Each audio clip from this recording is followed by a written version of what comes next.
Why don't you have a girlfriend? Why is your marriage falling apart? Women, why don't you have a boyfriend? What's making everybody so angry? What's making everyone give up? What could it be? I can't be the only one who's noticed things are a lot different than they used to be.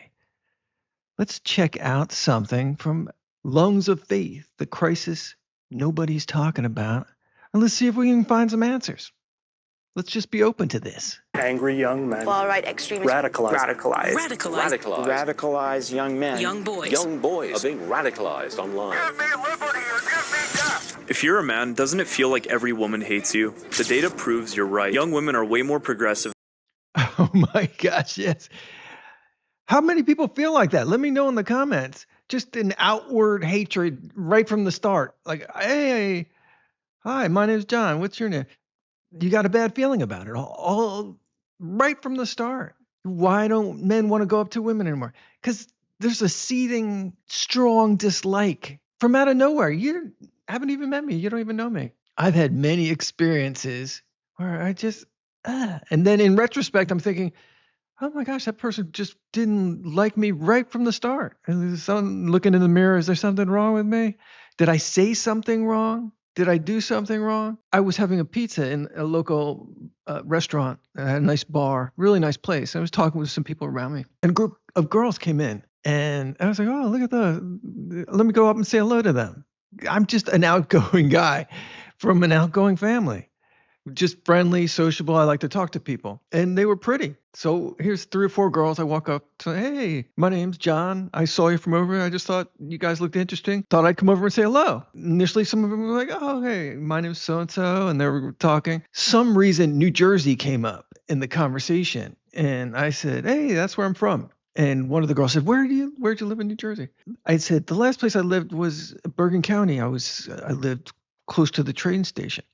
And one of the girls goes, oh, yeah? What street did you live on? And I said, I've lived in so many places. I don't remember the name of this street. And before I could get the end of the sentence out, one of the women next to me stuck her finger in my face and said, you're a liar. I wasn't expecting that. I was just having a normal conversation. And they thought I was lying about living in New Jersey. Like I was trying to get something from them or trying to pick them up or trying to do something. You're a liar. I was not prepared for that. And so as gracefully as I could, I said, you know something? I want you all to have a great night. I didn't mean to disturb you. Have a good evening. And I kind of walked away. I was in shock. That was the best I could do. I don't expect a reaction like that. But she was really mad at me. And I wasn't aware of the cultural shift that had happened. Because I was in a different state. Not that that matters. But I had been in a long 10-year relationship. I didn't know that this kind of thing was happening. And I thought it was just an isolated incident. Although I've never had someone do that kind of angriness after that.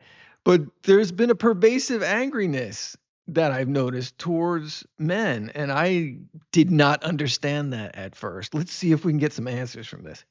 Than men at the same age, and more men are being painted as becoming radical and far-right extremists. But why is this happening? In this video, we're going to follow the data, the incentives, the institutions, and the history to figure out how the gender divide actually happened, why it's accelerating, and what we can do before you grow old and single. Take a look at the collapsing birth rates. A stable society needs 2.1 children per woman just to survive, but the female fertility rate in the United States, Canada, the UK, France, Germany, and Italy are all sitting at numbers way below replacement. But one thing is clear, this is a crisis, and this is the most concerning data I've ever covered on this channel. This is why. Listen, I'll say the quiet part out loud that nobody wants to say. According to the data, the ideological shift is overwhelmingly happening on the female side, not the male side. But I'm always, I think I'm just too old or something. I'm like, why isn't anyone married? You tell me, why aren't people married? Well, I mean, honestly, it's the women. Because you're an effing liar. Women are extremely liberal. No one talks about that, especially after the last election. There's a 45-point difference. The reason for that is not what you think. Here's where things get interesting and honestly a little bit bizarre, because baked into this narrative of men becoming misogynists and radicalized is a paradox that I'm about to expose to you. The story you always hear is the same. Men are becoming radicalized. Men are falling into extremism. The manosphere is brainwashing young boys. But here's the contradiction, and this is the part that absolutely nobody wants to acknowledge for some reason. I really noticed men being different or being radicalized. I noticed them not wanting to date. Men's ideology hasn't actually shifted that much.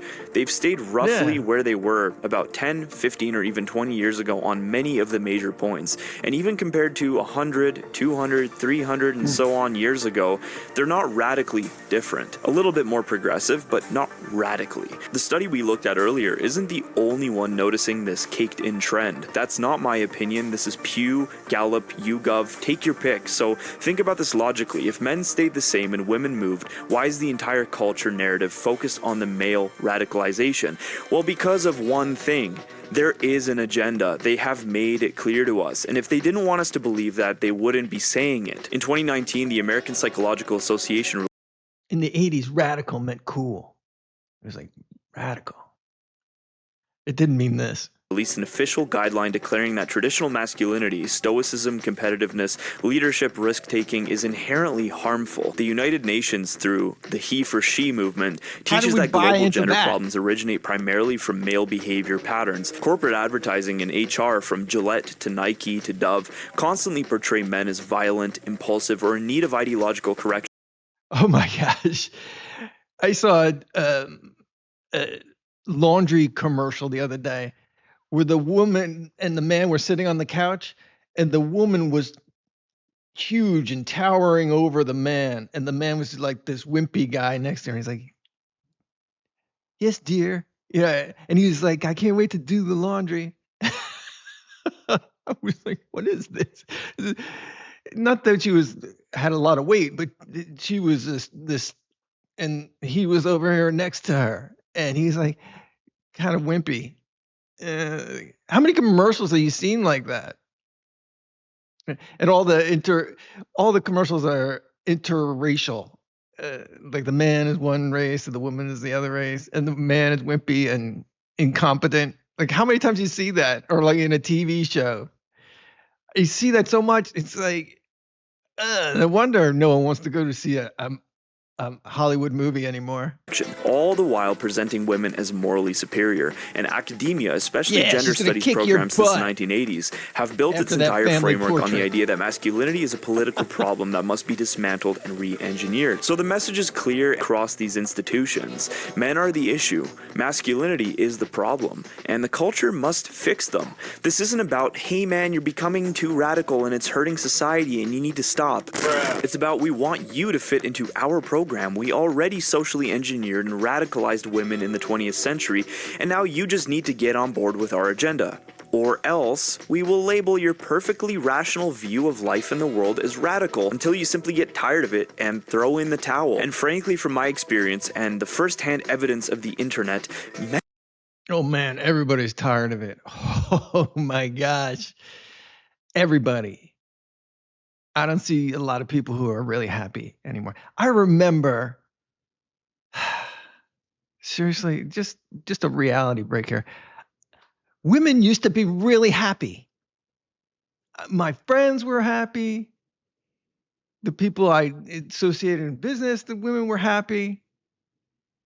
20 years ago, they were just generally happy, and you felt like life was kind of cool. Yeah, there's hardships and stuff. But there wasn't any of this. This was taught. What's happening now is taught. Your unhappiness is a manipulation. You think it's men or you think it's women. No, we're all being influenced.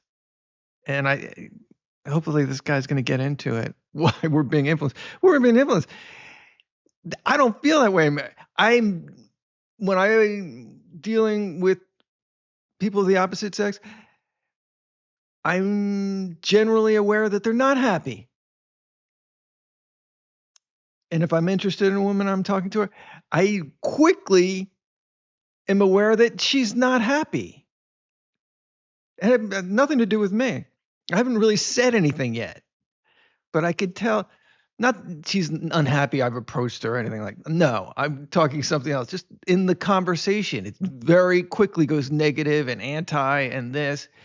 I have quite often heard very casually, I hate M coming from them. Like, hey, it's a nice day out. In the same way someone would say that, I hate M. I hate all M. Just flows. Like, that's a cool thing to say. Yeah. What do you think about that? Men are just not having that. That's why you And these are people who have sons. How are they going to make it? How are they going to make that if they're in a home and it's a single parent and this is what they're hearing? And this is the belief system they're being raised in. How is that going to work out?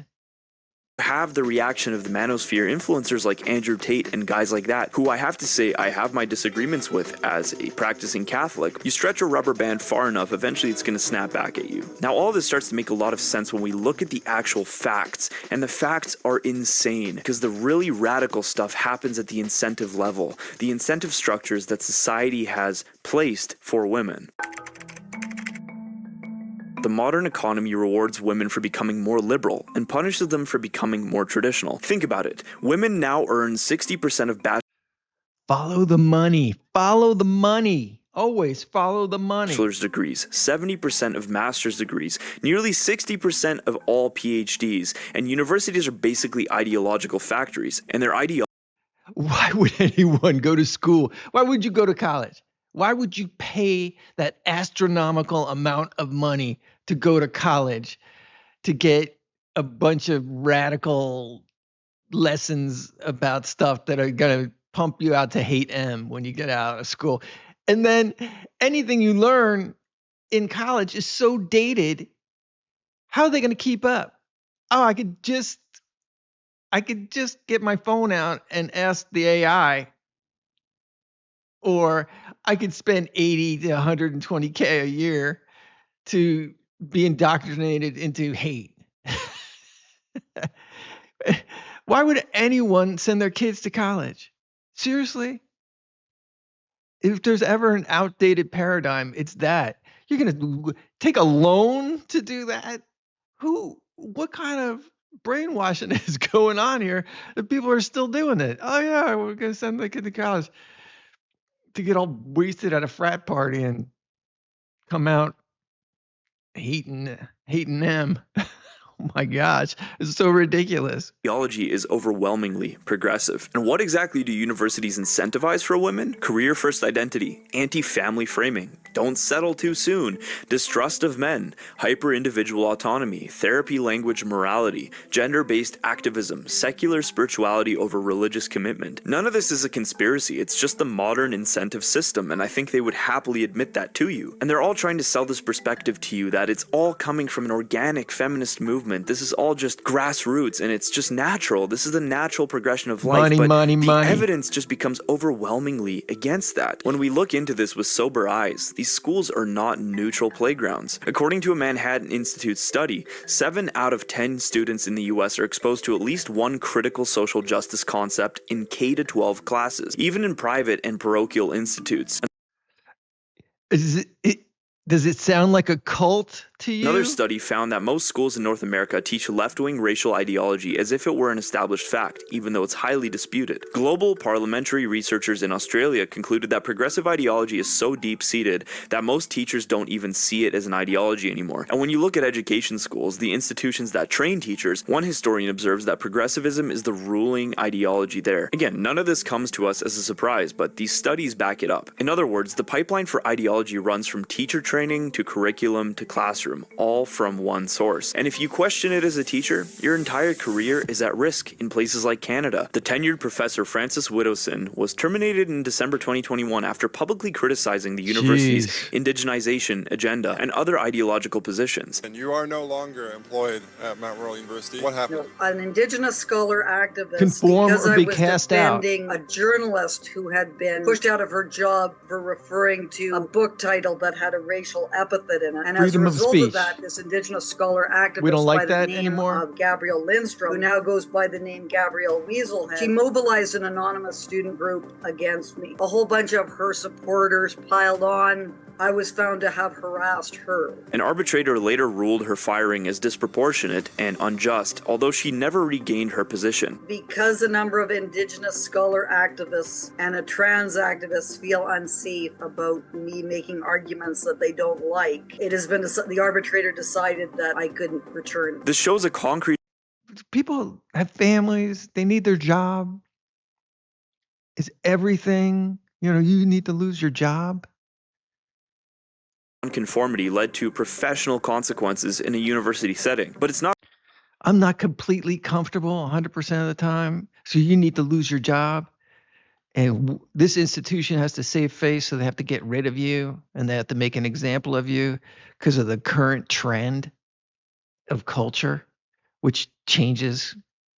not only about firing dissenting voices. Institutions themselves respond to financial and reputational incentives. A UK study found higher education reforms created perverse incentives for universities to shape behaviors and ideologies in order to secure funding and regulatory advantages. This data comes from the Institute of Fiscal Studies. Another paper documents how colleges respond to student aid, loan default penalties, and enrollment benchmarks by shaping admissions and outcomes. And a commentary in University Affairs explains that there's no such thing as pure science. The interests of different parties shape the questions being asked and how incentive structures direct how those questions are answered. Let's put it simply, if a university is rewarded for diversity metrics, for activism, for social justice frameworks, then people inside it will naturally lean that way, because that is how institutional they're being survival, taught. funding, and reputation are built. Now, it really seems to me that the problem that these ideologues are pushing is not that they have a problem with authoritarianism, but rather that the authoritarianism isn't of their flavor. The system is rigged to ensure one outcome. Go to school, you become progressive. Delay your family, become progressive. Enter corporate HR pipeline, become progressive. It's ironic for a position that always claims Look, while you're learning all this stuff, ask yourself this. It's really kind of simple. I say this on other videos. Things are more simple. They're less complicated. Ask yourself this. When you learn all these ideologies and you're being swayed to think this way or that way, ask yourself, am I happy? Am I happy? Am I happier thinking this? Consider the source. What's this person's or this institute's agenda? How are they going to make money off of me and my unhappiness? Yeah, we're being propagandized into thinking the way we think. And am I happier now? The people around you, are you noticing they're happier? No, I'm not. Are you happier being single and hating M? Are you happier being single and hating W? Is everything 100%? Is it all true? Is there nothing left? It's left or right, up or down. There's no middle at all.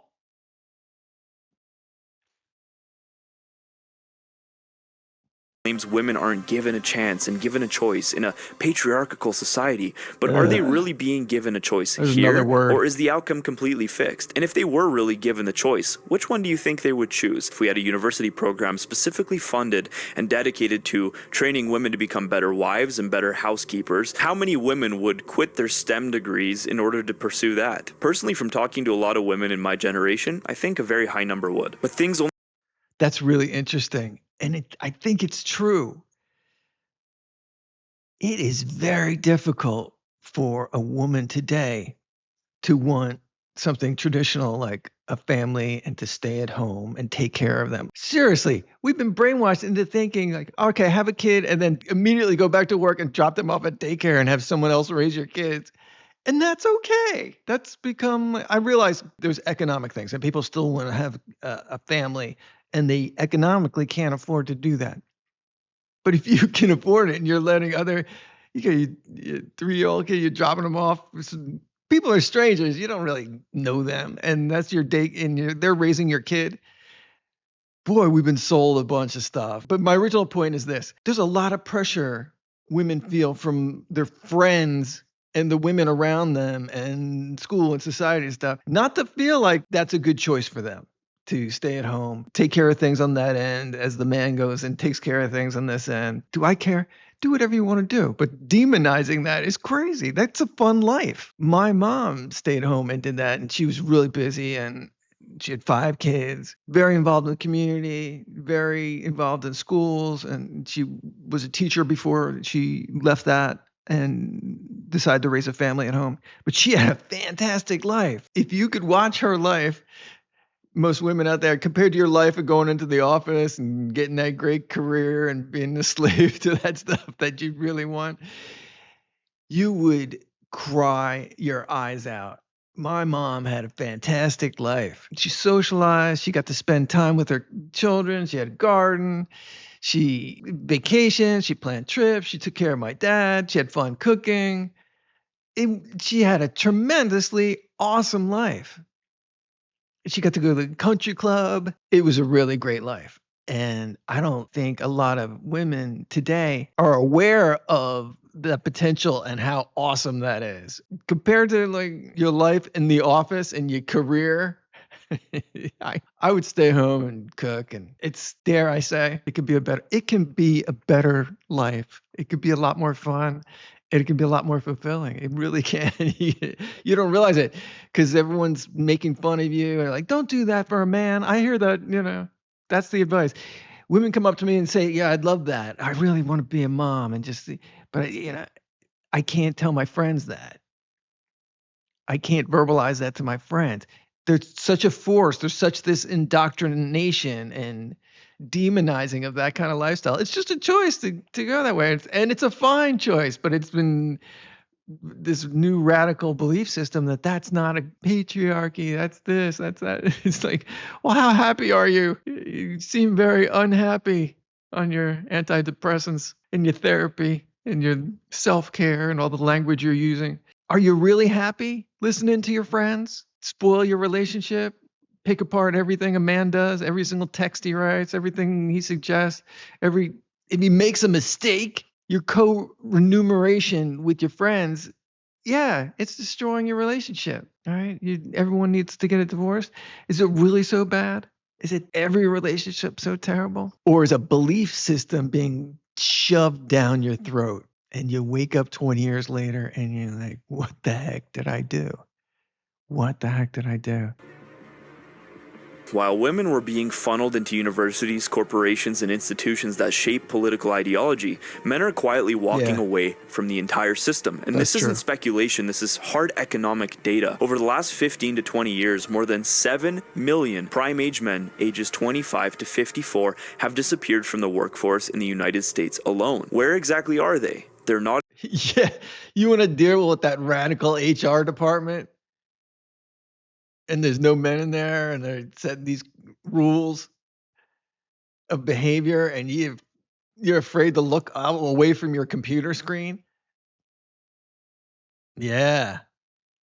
If you want to do that, your career that you spent 4 years in college, and then you get out into the workforce, and it's not what you thought, and there's a lot of politics and gender politics, and don't make a slightly wrong move, or you're lost. You're out.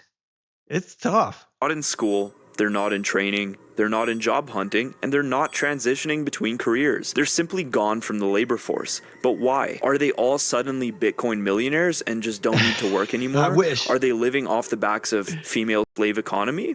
Oops, wasn't supposed to say that one out loud. And today, the labor force participation rate for men is the lowest it's been since the Great Depression. Among Oh my young men, gosh. 18 to 29, the numbers are even worse. Unemployment has surged. Not in education, employment, or training. Entire segments of young men are living completely outside the productive economy and the bounds of civilization. And how This are they guy's a dog. surviving? The data shows disability payments, welfare payments, parental support, random gig scraps, or literally doing nothing at all. Economists call this the male dropout crisis. Sociologists call it the great male opting out. And here's the core point. Women are being ideologically pulled into the system. Men are being economically pushed out of it. That means men aren't getting college indoctrination.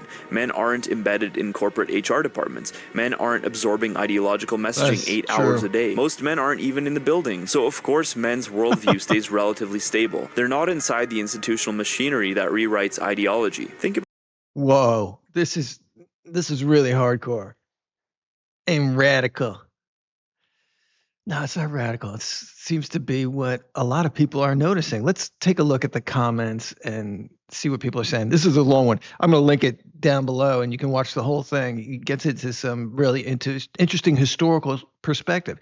This stuff didn't just happen all of a sudden. It was put into place a while ago. Let's see what people are saying in the comments. All right, let's see what we got here. I've never heard any male mate say, I hate. Yeah, I've never heard that. I've heard men talk about their frustration, but I've never heard that. Have I heard the other gender say that about the other gender? Yeah, it's like a cool thing, just like, it just rolls off the tongue. I believe that the reason masculinity is persecuted is because strong men with a mission are difficult to control. A lot of young men are recognizing that the only way to win in a rigged game is not to play. No,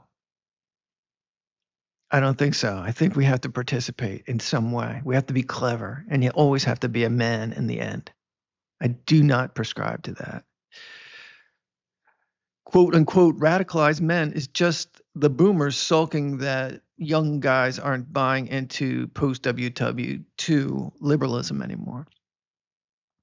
I'm a male nursing student, and he would think that how leftists go on about minorities, there would be support for me getting into female-dominated industry. There are 0 grants available for men in nursing. There was, however, a $10,000 grant for women in nursing. Yeah, interesting. They hate family because it is a unique institution that they cannot fully control. When I was a teenager, I expected the world to be difficult and unfair. What I didn't expect was it to turn so lame and gee. It's insane how by every metric, women have changed and men haven't, and they make it out to be that the men have become radicalized. No, that's a good point. Glad you pointed this out and broke it down so well, because no one else talks about it. Yeah, it's really strange what's happened. There's nothing scarier than a mass population of angry single young men who have been told by everyone other than themselves that they are evil and just being born. I feel really bad for the men being raised in situations that are contentious, where one or both of the parents have views like this. I feel, wow, what a disadvantage, and how lucky I was to grow up in a different kind of situation. I'm going to link this below, like I said before. He says a lot of interesting stuff in this video. I'm curious in the comments what women feel about this. What's really important is how happy are you? You can filter life through that and see, is this worthy of me? Is this worthy of my time? Am I happier thinking this way, or listening to my friends destroy my relationship, encourage me to get a divorce because they're living their best life? Meanwhile, they're not. They're unhappy. I just noticed not a loneliness epidemic, but more of an unhappiness epidemic. Are you really happier believing these ideologies and thinking this way and disqualifying the crud out of people because of a bunch of propaganda you've been taught? I remember a much different world, and I think humans are capable of that world again. But we really have to wake up and be careful about what we're being fed. And who is profiting off of this? Who is making money? What is the ultimate agenda? There's a lot of influence being peddled, and we have to be aware of that and be a little bit kinder to everybody around us, a little more patient, a little more understanding, and a little more aware that something like that is actually happening.